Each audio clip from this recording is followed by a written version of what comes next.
Frères et sœurs, nous voici parvenus à l'ultime dimanche avant Noël, et voilà que la liturgie nous interroge encore et encore sur notre désir véritable, sur l'espérance qui nous habite.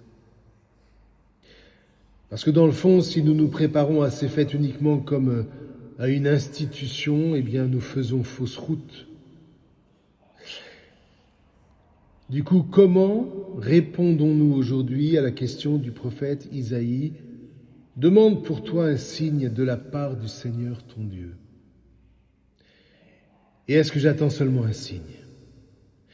Est-ce que Noël, dans le fond, ne sera pas ce moment prévu où des cadeaux prévus seront échangés avec un réveillon prévu et puis plein de bougies prévues, parce qu'il faut bien que quelque chose scintille au moins à l'extérieur, à défaut de scintiller à l'intérieur. Demande pour toi un signe de la part du Seigneur ton Dieu. Et voilà que Akaz répond « Non, je n'en demanderai pas. Je ne mettrai pas le Seigneur à l'épreuve. » Et voilà que notre monde répond « Non, je n'en demande pas. » D'abord parce que j'ai trop peur d'être déçu. Et puis ensuite, parce que je n'attends pas de miracle particulier. J'ai tout ce qu'il faut à la maison, j'ai tout ce qu'il faut sur mon écran. Et en réalité, qu'est-ce que j'attends de ces fêtes ? Sinon, un petit moment d'ivresse familiale. Pourquoi, frères et sœurs, n'attendons-nous plus rien ? Ou pas grand-chose ? Ou en tout cas rien qui soit vraiment à la mesure de Dieu. Sans doute parce que vous et moi, nous sommes des enfants du monde occidental qui s'est tellement endormi sur ses écrans qu'il ne vit plus qu'à la surface de lui-même.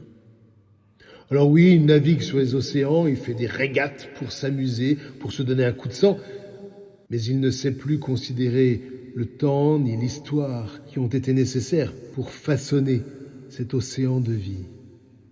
Notre monde refuse de considérer que ce qu'il a reçu comme héritage est infiniment plus que tout ce qu'il pourra simplement en exploiter.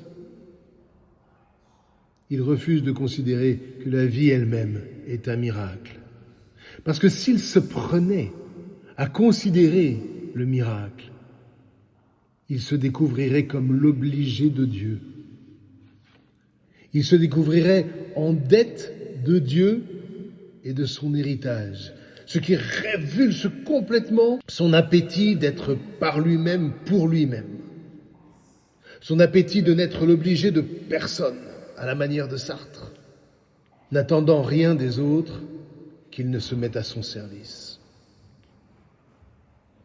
Alors, aujourd'hui, je m'interroge.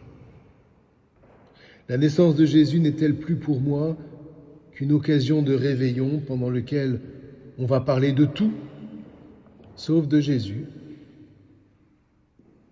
sauf de ce que je reçois de lui, de ce que j'ai reçu de lui pendant toute cette année, de ce que j'attends encore de recevoir. Nous parlerons de tout sauf de la gratitude qui naît en nous dès lors que nous consentons à peut-être nous mettre à genoux devant la crèche en restant quelques instants en silence. Alors voilà, frères et sœurs, vous voyez, en méditant tout cela, je me suis dit qu'après avoir célébré la vigile de Noël à Salornay, pour ma part, je reviendrai à Cluny et j'exposerai le Saint-Sacrement de 23h à minuit dans cette église.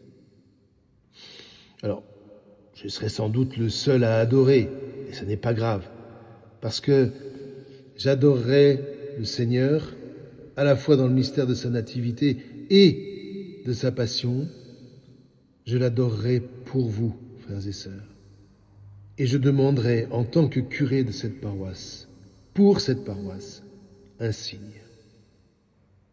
Déjà le signe de ma propre conversion, parce qu'elle est toujours à faire, et puis le signe de l'unité du corps du Christ que vous et moi nous formons.